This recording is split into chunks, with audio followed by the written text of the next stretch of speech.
everyone, welcome back to the Sports Medicine Podcast. I'm Maddie Portland. I'm with Hayley Karpik. If you're watching on YouTube, you just saw that fun intro. Hayley, it's time for the intro question. Episode 2, let's go. All right. Okay. As washed athletes, what is your current pet peeve from a washed athlete perspective? My washed athlete pet peeve is, I think, and this is kind of a hot take, and maybe it's just a me thing, but I think like nowadays you see athletes like makeup, hair done, like jewelry during competition. And I like my washed athlete take is like when I played soccer, it was like I wasn't wearing any makeup. I looked like horrible. I was just trying to play.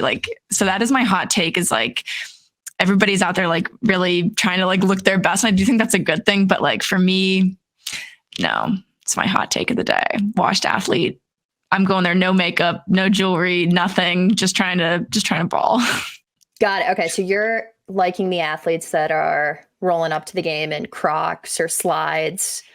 Yeah, like throwing on the cleats and and then just getting out there. I mean, I do like the intro walk-in when they're like going. I'm talking about like more like on the field, like got it. Kind of minimal, like I don't know, no frills, no makeup done. Like I never wore makeup playing, and now you see people you'll watch like a get ready with me for like a professional athlete, and they'll spend like half an hour putting on their makeup, which is, I get it because it like makes you, feel good, play good. So I'm not like totally hating on it. Maybe it's just a me thing, but that's my hot take, my washed athlete take of the day.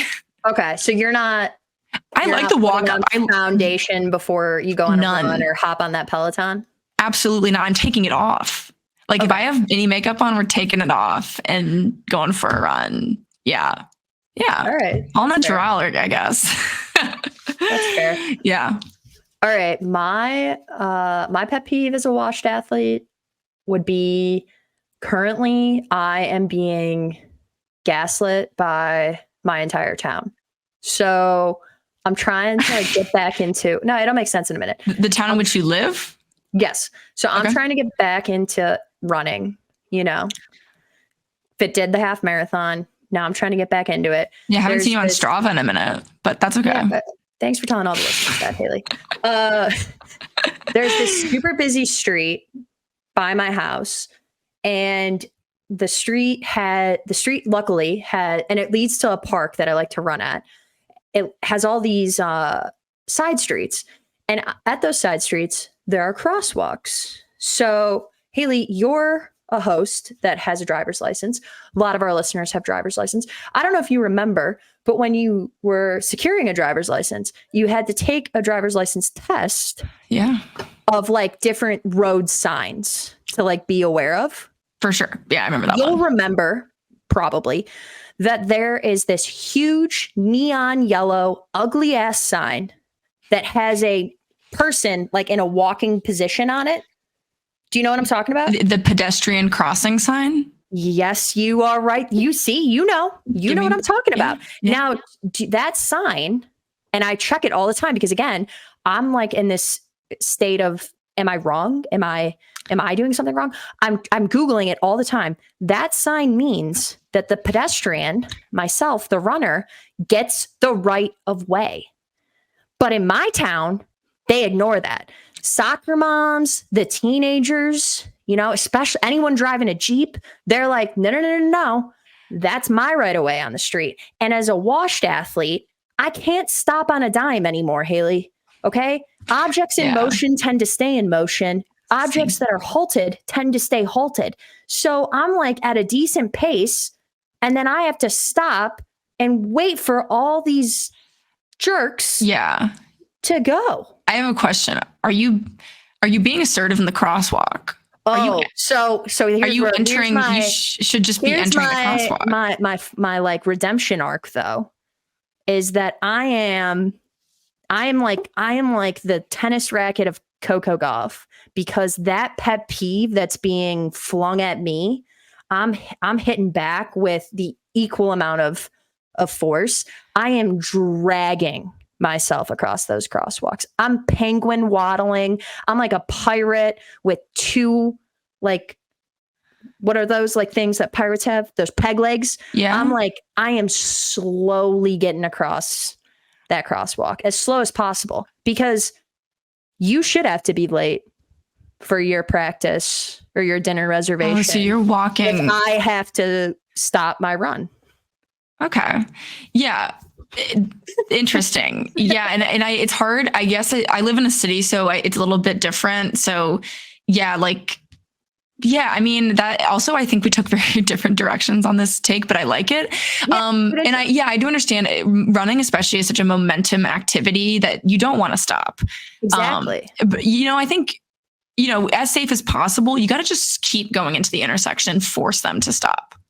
Yeah, no, and I try to do that. And Hayley, so the soccer moms, the adults, they'll stop. The drivers of the state of Illinois teenagers, I don't know.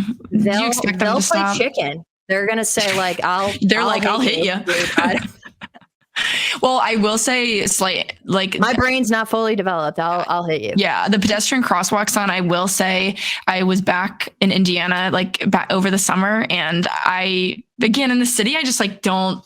There's not as much pedestrians. Not, I'm just running or stoplights. It's a little bit easier, a little bit more straightforward. So I was back in Lafayette, and I was going through a pedestrian crosswalk on a roundabout, and again, I was just being assertive, and I just kept running, and this guy was coming around, and he honked at me, and I just double flipped him off, and I was like, come on, man, a pedestrian sign here. And so I hope he learned his lesson. So maybe this is what you need to do. Maybe you need to start enlightening the people of your neighborhood. But that is tough. I've called the non-emergency number several times. You're complaining? Yeah. And one of these days I'm going to get over to a village hall meeting, and you're going to be one of those people at a town hall meeting saying, why is nobody paying attention? You want it to become, maybe they just need a stop sign there. Yeah. Cause it's all fun and games, right? Until you get hit by a car. Yeah. Yeah, exactly. Wow. So, I think those are two very different washed up athlete hot takes, but I like the different direction we went. Yeah. And I hope to see you on Strava. Okay. I'll try and make that happen for you. Okay. That's a good transition to our topic for today. So we figured we'd have a bit more of a relaxed episode. Kind of a game, I would say. Yeah. A little bit of a game. Yeah. Scenario playing. I think it's fun. Yeah. So I'll go ahead. We'll get this up on the screen here, and we'll explain the game to our audio listeners. However, if you have a moment to pause right now, this will be more fun and more entertaining if you are watching us on YouTube. And you'll get to see our beautiful faces. You'll get to see our faces, but more importantly, the PowerPoint slides that I put together, the Excel sheet. But if you're listening, we will talk you through this. That Brian and I put together. But I would say, I'd rather just have you listen than quit on us together. So they just leave the podcast, right? They're like, I'm out. Okay.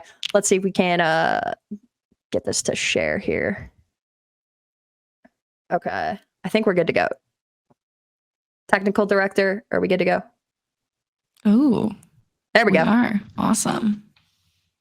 All right. So the name of the game is Athlete Soup. It's like a pun on alphabet soup, if no one caught that. Har, har, har.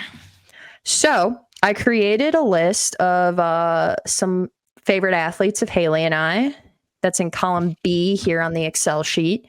And then in column C, I came up with 20 sports that are currently being played today. And then in columns F and G, with the help of our technical lead, my husband, Brian, I created formulas to randomly generate 2 athletes and 1 sport. And now what Hayley and I are going to talk about today is which of those athletes would be able to play that sport better. So it's not the sport that they play professionally currently. It's a different one. And we're seeing if we can fit these professional athletes into different sports. And if we do happen to draw a sport that they play, we'll reshuffle. We'll reshuffle. Yeah, we'll reshuffle. And just, a fun fact that I learned, and told Brian and Hayley before we started the episode, the quality and the value that we're providing to our listeners. If you press F9 on a computer, it will calculate an Excel sheet. It'll refresh it. So there's a fun fact. You're being enlightened sports-wise and in basic Excel. So it's a twofer today. Yeah. A freak in the Excel sheets. All right, let's get this show on the road. All right, here we go. F9. All right. Okay, well, this is interesting. Yeah, this is fun. This is a fun start. They're two soccer players. So why don't you run us through who we've got for our listeners? Yeah, okay. So we got Naomi Girma, and then Lionel Messi. And the sport is snowboarding. So let me go first to our this is a tough one because they play the same sport. Yeah. They're very different in age. Yeah, they are. And we're talking current day. So I'll start with Naomi Girma and then we'll go to Lionel Messi. But Hayley, I'll give a quick rundown. She's one of my athletes that I put on the list. She's 23 years old, Stanford graduate, won a national championship with the Stanford Cardinal back in 2020, I believe. She was the number one pick in the 2022 NWSL draft, which is the professional soccer league for women. She's a women's national team player, super young, just graduated college, but started as a center back for the U.S. women's national team. So very different, also different kind of player than Messi. She plays defense. But yeah, young, very talented, up and comer for the national team for the women. Okay. And I see he has an older brother. So yeah. And I think he's an athlete as well. Had to face adversity at a young age. Yeah. Maybe got pummeled by the older brother like I did, but maybe not. It builds character regardless. Look at their height. You know what's interesting? They're very similar in height. Don't know the impact of that on snowboarding, but Messi's a short little guy. Yeah. 5'7". So 5'7", 159 pounds. Currently plays in the MLS for Inter Miami. Started training with Barcelona at age 13. Has won the Golden Ball a record 7 times. Diagnosed with growth hormone deficiency. That checks out. Yeah. Youngest Argentine to play in a World Cup. And then what is this? Hired.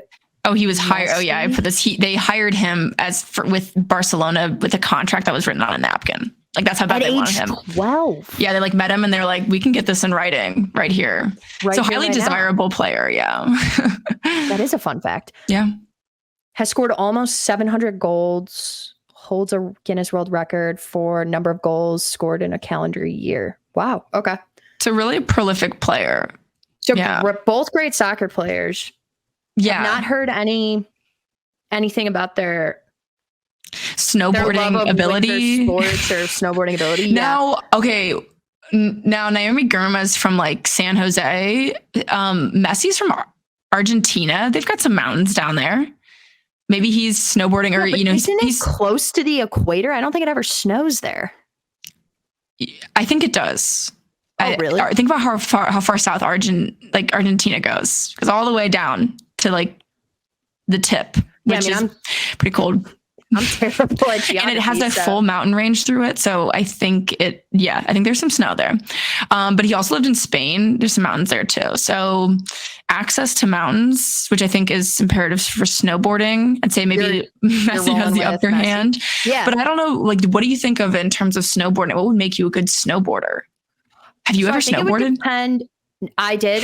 So I ski, cause skiing is in my opinion, skiing infinitely easier than snowboarding. Yeah, I agree. Yeah. I have snowboarded twice, and what would make you good at? I mean, balance, but they're both probably have incredible balance. They're soccer players. They're constantly using their feet and their legs. Agility. Being agility. Able to turn. I don't doubt that either of them can't learn how to snowboard. But I do agree with you, geographically speaking. If that's if that's true, and Argentina is as far past the equator as you say it is, I think I agree with you. I think I give Messi the win here. Yeah, I think I give Messi the win. I think, again, they've got such similar backgrounds. I think they both could be good at it because they've got their strong lower bodies can turn, all that stuff. So I think they could both be good, but I'll give it to Messi. Okay. All right. We'll give Messi the win there. Moving on. No, I don't want Messi again. No, reshuffle that. Messi is just everywhere. Okay, here we go. We have Michaela Schifrin, George Russell, and baseball. Yeah, I want to start with Michaela here. All right, Yeah, I'll read off. Yeah, I'll read off Michaela. Okay, so 5'7", American World Cup alpine skier with the most World Cup wins of any alpine skier in history, and is currently only 28 years old. Yeah, what are we doing with our lives? Starting a podcast.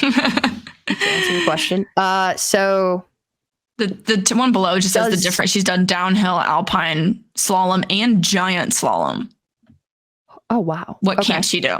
Yeah, what? Okay. So from Vail, parents were both ski racers too. So genetically, there's a hack. Yeah. I think this is a common thread, at least in my research. I always wonder, why was I not some huge, amazing athlete? And I was like, it's our parents' fault. Oh, yeah. My parents aren't athletic. But yeah, continue on. They had World Cup debut in 2011 at age 16. And then two-time Olympic gold medalist, speaks German. Yeah, I threw that in there at the end because I thought that was interesting. Yeah, you never know. Versatility. She's smart. All right. And then we got George Russell. Where are you, George? I should have memorized where these were on the slides. Feel free to slide 4. Thank you. All right. Do you want to run through George Russell for us, Hayley? Yeah, 6'1", 154. He's an English F1 prodigy, winning several national titles in the UK. He's got his favorite food is sushi. Again, I like our research because we threw in these fun facts. Favorite food, sushi, and he loves the Peaky Blinders. He's a skilled pianist, which should do wonders for him in baseball. He scored his first F1 points in 2020 at the Sakir Grand Prix. He finished 9th. Current F1 driver, he's Team Mercedes along with Lewis Hamilton. And he's 8th place in the driver's standings. Favorite track is Spa, which he's had a top speed of about 350 kilometers per hour. Can we get a conversion on that?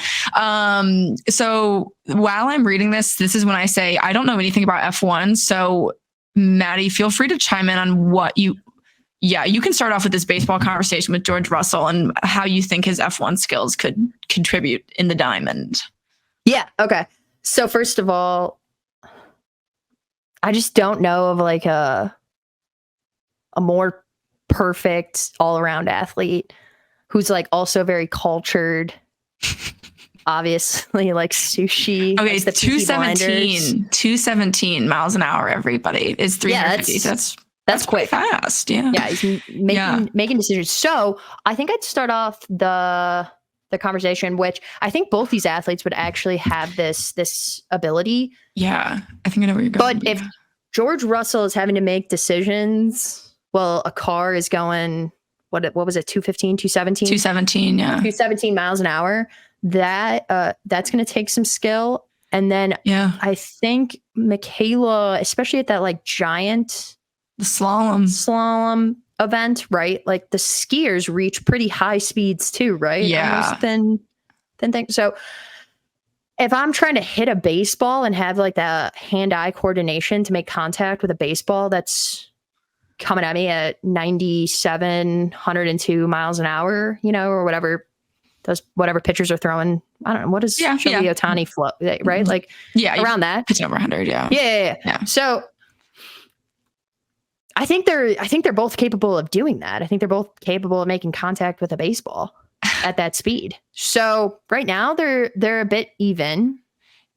Yeah. And I did a quick search. Alpine skiers are going like 75 to 95 miles an hour down down the slope, which is pretty fast to be moving. And to be able to be 95, that's not that different. Yeah. Yeah. And they're not in, like, George Russell's in a car. Like, and like I could be off on skiing, but like some of the skiing, you're going, and you're going like side to side. You're trying to go through those gates. So that's a lot of skill. And again, I think you're onto something with that decision making. They're both making decisions at high rates of speed. Yeah, exactly. Yeah. Now, that being said, I'm a firm believer that I don't think any common person can hit a baseball pitched by an MLB pitcher at that speed. I think maybe some people could make contact. But I think baseball, I'm biased towards baseball because I think it's like an incredibly skilled sport to hit. But who would be better? Ooh. I think you got to look and see which one, and I didn't find this in any of the research, but you also, like, if you've ever seen someone that hasn't grown up with siblings who play baseball or softball, and then they try to throw a baseball or a softball and it looks ridiculous. Like, that's a big thing too. Yeah. I wonder like, can either of them, how much does George Russell know about American baseball? Yeah. Probably not a lot. At least Michaela, she's from Vail. She grew up on the East Coast too, outside of Boston. Okay. So you got to think, it's near Boston. She grew up in like outside of Boston, I think like New Hampshire, or Vermont, something like that. Something over there. Okay. So we might have to give it to her just again based on geography. And right? I think she's making. I mean, I understand F1. You're driving, you're turning. She's making bigger, I don't know, body movements, and I don't know, that maybe relate to baseball. I don't know. Good point. Right? Like a baseball swing is like a lot about like how quick you're turning your hips, right? Yeah, rotational movement. You're activating them. So yeah. And I think I think she could get it done. Okay. So you're we're right. gonna go with her for the win then? For the rotational movement. I think that's a smart way to go. Yeah. Okay. This is fun. Yeah, I like it. I'm having a good time. Here we go. Now we got another driver. Yeah, I wonder who put all the drivers in here. Who's the F1 fan? Who's the F1 fan? Brianna Stewart, Jessica Hawkins, basketball. So Brianna Stewart is a WNBA basketball player. So let's reshuffle. Yeah, because I'm gonna make out the hot take. Oh, Caitlin Clark, Bryce Harper in cycling. This is fun. This is a good one. I do think this actually is a good one because, like, okay, we can run through the people. Yeah, I'll start. Yeah, run through the people. You can do Clayton Clark. Philly can run through Bryce Harper. Yep. Caitlin Clark, 6 feet, 160 pounds, 6'4" wingspan, 21 years old officially, so can now consume alcohol. She's only 21. Only 21. Why do I think wow. I guess you're right. She's a junior, like straight, or is a senior now. Senior now, but yeah, that's crazy. Okay. Wow. So, everyone was following this last year, but she's pretty. We'll do a quick repeat here. Against South Carolina, 41 points scored are the most by any player against an undefeated team in NCAA tournament history, men or women. Okay, that's crazy. Yeah. First player in Division I women's basketball history to record more than 1,000 points and 300 assists in the same season. Okay, again, like you were saying, another genetic hack. 11 of Clark's family members have played collegiate sports. She currently has a brother playing football at Iowa State. Like, house divided. Unfair. But yeah, house divided. But I mean, it's not really divided. It's Caitlin. I mean, I'd be cheering for Caitlin, but that's just... Again, if I ever have children, I'm going to tell them really early, like, you've got no lineage to support you being exceptionally talented at sports. So I'm going to level set them from a young age. They might be really good at chemistry though. Yeah. What everybody wants to be good at. Okay. So while doing all this, incredible, what do we call these achievements? Yeah. In basketball, also majoring in marketing, cultured. Okay, if you follow her on Instagram, you'll know she was in Italy at the Amalfi Coast this past August. And then a statue exists of Caitlin Clark that is completely made of butter. There's no higher honor than a statue made of butter. Is there a more Iowa thing? Like, yeah, I don't think so. I'm statue made of butter. Maybe chiseled of corn would be. Corn. Maybe she'll get that next season. You're right. All right, now let's play. Yeah, she's pretty incredible. find the slide here with Bryce Harper fun facts. You made this. Yeah, you definitely made this slide. Travis Tyreek. I want a statue made of butter. Yeah. You know anybody who could do that? I saw a fun video on I'm gonna have to look more into this. Like, is it in the fridge somewhere? Or? I think it's like kept in like temperature controlled. Here we go. Temperature controlled like conditions. It's in like a glass thing though. Like if you look on her Instagram page and go to photos she's tagged in, all these people are just taking selfies with this giant thing of butter. I'm opening another tab and typing in Caitlin Clark. Yeah, and looking at it. Yeah, butter statue. Just for after the pod to look at. Oh, wow, there's already so much. Okay, yeah, moving on to Bryce Harper. I love Bryce Harper. He's 6'3", 210, 30. He recently turned 30. Spring chicken out there. He's a right fielder. Now we call him a first baseman for the Phillies, my team out here in the MLB. He's the youngest player to ever be selected for the MLB All-Star game at 19 years old, which is pretty crazy. At age 19, he signed a 13-year, $330 million contract to bring him to the Phillies, which was crazy. That's like a ton of money. Can't even wrap my mind around it. So before playing in the MLB, Harper was a catcher. He moved to the outfield to extend his career and accelerate his player development, per the Washington Post. But now he's, I'll add it in. So he's featured on the cover of Sports Illustrated, age 16. Baseball's LeBron James. He's part owner of a barbershop called The Blind Barber. I'm going to check this out. A speakeasy and barbershop. I'm going to go get my haircut there. And also he had Tommy John surgery after last year. He was like the fastest player to ever come back from Tommy John's. It was like 170 some days or something, which is absolutely absurd. But now he plays. He's a first baseman. Last year he played DH, but because he was kind of hurt. But I love Bryce Harper. But going into cycling, that's like. Caitlin Clark, I think, first off, they're very different sports from a physicality standpoint. Basketball, absolutely, you got to be so fit. I'm always humbled whenever I play pickup. I'm like, I feel like I'm in decent shape, and I'll play a game of pickup basketball, and we'll be like needing an inhaler. So I feel like Caitlin Clark, from a fitness perspective, could like outlast Bryce Harper. I feel like cycling is a very, how fit are you? Obviously strength's big, but like I feel like Caitlin Clark's got a slight edge in the endurance category. Because Bryce Harper's like coming up to bat every once in a while, playing first base, But baseball's organized laziness. It's just such different, different. And Caitlin Clark's playing isn't she playing almost every minute? Like she's playing in their big games. She's playing like every minute. Yeah, she doesn't sit very much. I would say though. So I don't know, because I'm not a cyclist. I think, is there different events with cycling too, or is it mostly or almost always like an endurance style race? Like you're thinking like Tour de France style? That's a really good question, but I do think it's mostly sprint, right? Harper's gonna out sprint her, and Harper's based on pure muscle mass, and he's fast. He steals a lot of bases. Exactly. But I think I'm thinking in my mind, I'm taking cycling equals Tour de France. So like multiple days. Who can, Bryce Harper's playing baseball every day, but who can outlast who? And like, I'm thinking Tour de France, like multiple day cycling event.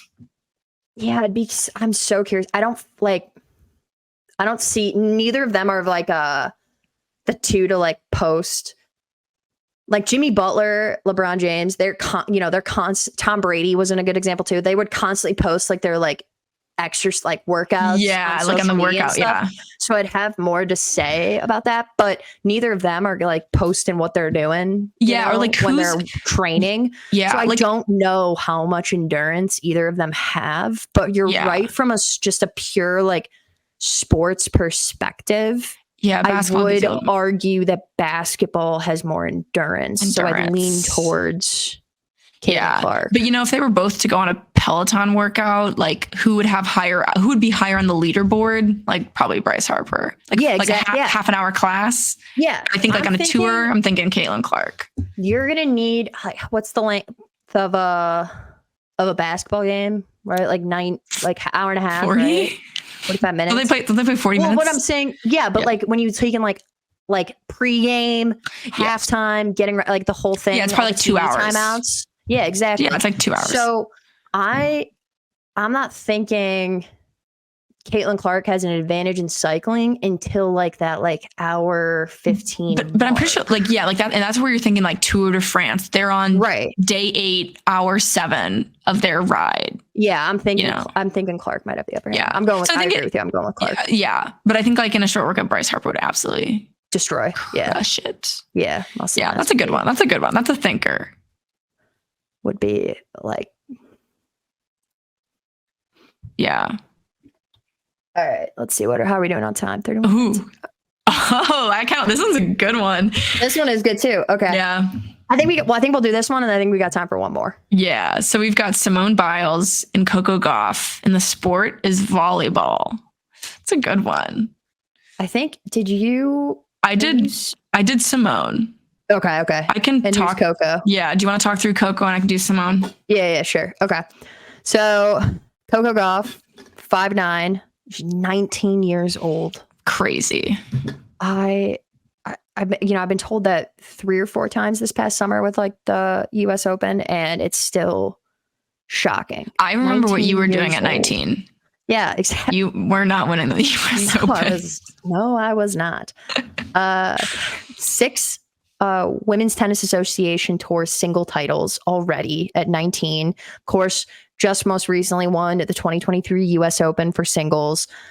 Both parents, again, NCAA Division I athletes. This is our common thread. We're going to do an episode about genetics. We should. Their links to sports. We're absolutely doing it. We got to. Like, I feel like this, like when I did all my research. That's why we're not Division I athletes. And that's why we kind of tried hard not to, and we didn't make the cut. You know what I will say though? Yeah. I haven't done the 23andMe quite yet. I'm going to very, very soon. Yeah. But we know with like the amount of freckles I have, last name, little C. Are you Irish? Maiden name, right? Are you Irish, right?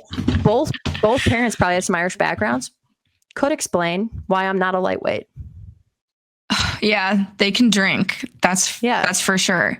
If beer drinking was a sport, but I'm half Irish. I'd be in the Olympics. I am half Irish, and I can look at alcohol and be like pretty fucked up. So yeah, so you have the recessive gene. Yeah. Probably. I'm just not Irish. I needed both parties to be Irish. I only got one, and I had it. So all right, lucky duck. There's that.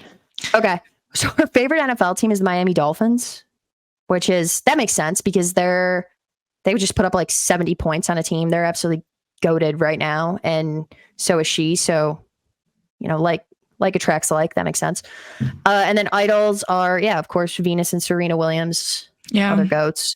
Wow. Yeah. It'll be crazy just to, I feel like these, haven't they like project, like she's projected to be like the next Venus and Serena, right? For sure. Yeah. Yeah. And then they were both young. Coco Gauff's been a pro, I think, since she was like 14, or been on the circuit since she was like 14. So I mean, and similar paths from Venus and Serena. Well, at 14, I was like memorizing the capitals of U.S. states. And I was doing bad at that. Like, I wasn't good at it. Yeah. Going up against professional tennis players. I know. Okay. All right. So Simone Biles, another person a lot of people know, goated for sure in the gymnastics world. Do we know, is she she's back in the gym for Paris? She's back in the gym. She's supposed to be in, competing, like they do gymnastics team trials, and then there's a selection process. She's supposed to be back she like recently announced that she's back in the gym competing for Paris, which is pretty crazy. Like gymnastics is a really low longevity sport. You're kind of like, you see a lot of athletes do like one Olympic Games and they're done. And so this would be her third. Yeah, she did 16, 20, 21, and then potentially could do 24. But Yes, she's definitely goated. Let me pull up her slide on my end. 1 second. Simone. So yeah, she's now a little different than Coco. She's 4'8". She is tiny short queen, to say the least. In Rio, she was the shortest athlete of all U.S. Olympians. She was the shortest. Holy cow. But similar to us, like she's similar in age to us. March 14th, 1997, young gun. Mm-hmm. She was recently awarded the Presidential Medal of Freedom in 2022 from President Biden. She has multiple skills that are like in gymnastics. When you do a skill for the first time, it gets named after you. So there's multiple Biles skills out there. Like, again, she's insane, has done things that people have like physically never been capable of doing before. She's taken a couple hiatuses from gymnastics. She took the year of 2017 off. And then she was off after the last Olympic Games, and she had the twisties and all of, everything that was discussed after the 2021 games. Yep, I remember that. But she's back into gymnastics now. Again, I'm pretty sure it's like a recent development, but she's back in the gym, which is incredible because she's 26. I can't do a cartwheel. Like, I'd hurt my knee, and she's out there doing flips and shit. So I'm impressed at her age that she's still grinding it out. Yeah, that's we impressive. both know that I'm not doing a cartwheel or a somersault. No, not at all. Not on purpose. But she's the most decorated female gymnast, and she's scared of bees. Same. So, but luckily volleyball, an indoor sport for the most part. So hopefully no bees. Mm-hmm. Now going into volleyball, I honestly think this is kind of an interesting question. Simone Biles would definitely play the libero. Exactly. I was just about to say the same. She'd be a defensive specialist, crushing it in the back line. Yep. I honestly think she'd be pretty good at volleyball. Like, she's agile. She can move around. I'm guessing she's speedy. She could probably get places quickly. And think about like how much diving they do. I could see her like doing a flip and hitting the ball, or like, getting her leg out there. I think flexibility probably helps. Yeah. In the libero position, right? Yeah. If you're diving after a ball that's being and like also at you. Yeah. And like from a fearlessness perspective, the libero, again, you're getting balls flying at your face. I don't even know how fast they're hitting a volleyball, but if you've ever watched volleyball, incredibly entertaining. They hit the ball so hard, and she's probably fearless. She'd probably be there getting, bumping, setting and spiking, or at least trying to spike, like, fearlessly. So I think she could be pretty good. Yeah. I would say the only thing that I would be interested in though, just because, so I've never like actually played tennis. Anytime I try, like, cause I grew up playing travel softball. So whenever I hit a tennis ball, it goes like over the court up in the air, like 30 feet beyond where it's supposed to. Yeah. Which is fun too. If you've ever played backyard tennis baseball with a tennis racket, that's a good time. A blast. Oh my gosh. Yeah. So much fun. So, but I'm thinking of like the Wii tennis and watching tennis, and thinking of a volleyball serve, which I did play freshman year volleyball, and there are some similarities. It's almost synonymous. Yeah, it's a very similar movement. So, and I think volleyball and golf can learn quickly how to serve a volleyball and spike a volleyball. I think there's some similarities there where, like, I think she'd have some muscles already pre-established to be very good at that. And I think the concepts of the game are quite similar. Get ball over net. I think there's some familiarity where she could, and also it's like tennis and volleyball are a game of work, or that's a game of working the court. In ball placement, I feel like she probably hasn't, again, like a great eye for placement, where to put the ball to get it away from your opponents. I think it's a little different because in volleyball you've got other people on the court, but I think like that could be good. I think that can really help you out. Yeah. And you got to think, like, she's played doubles before, so she's been in a team play kind of thing too. It's a tough one. I don't know. Do we have to pick one? We could say it's tough. She's not very tall either in a volleyball. I know. Sense. So I'm like thinking in that sense, like they're both be like liberos. Struggle. Yeah. They both be liberos or something. Yeah. I think Coco, just because of the similarities in the game. I think the parallels between volleyball in tennis, I think she takes the win. But I think Simone, she'd be an entertaining volleyball player to watch. I'd watch her play for sure. Yeah, I think that checks out. I think I'm in the same boat. So yeah. Alrighty, well, there we have it. We've done another episode. Yeah, that was fun. I liked that game. Yeah. So kudos to you for the idea. I like it. Thank you. And if the listeners like it, we'll change up the sports. We'll change up the athletes. Yeah. We'll do this again. You're right. And there were athletes that we didn't get to, Yeah. So we'll keep them on. We'll remove the ones that we could always do a part 2 of this this little game. Haven't done as well. Yeah. But I'm gonna get us out of here. Yeah. So Hayley can go get ready to tailgate the Eagles tomorrow, right? Yeah. EAGLE. Yeah, I get it. It's tough. They clinched. You're like my mom. So that's why I'm on the Phillies. They did last Tuesday. It's exciting. Phils. But yes, tomorrow is the Eagles. The city loves the Eagles. All I'll be hearing tomorrow is EAGLES. They don't like to remind everybody that they can spell. Just always fun. But yeah. Nice. Fly, Eagles, fly. If you listen to this episode and you liked it and thought someone else would like it too, please go ahead and share it with them. We're on several different podcast applications. So, just search the Sports Medicine Podcast and you'll find us. If you enjoyed this episode today, please rate, review, and subscribe to the podcast wherever you listen. Heads up. Again, we're going to, as soon as we get some, we're going to be shouting out 5-star reviews and comments on the pod. So, be creative, have fun with it.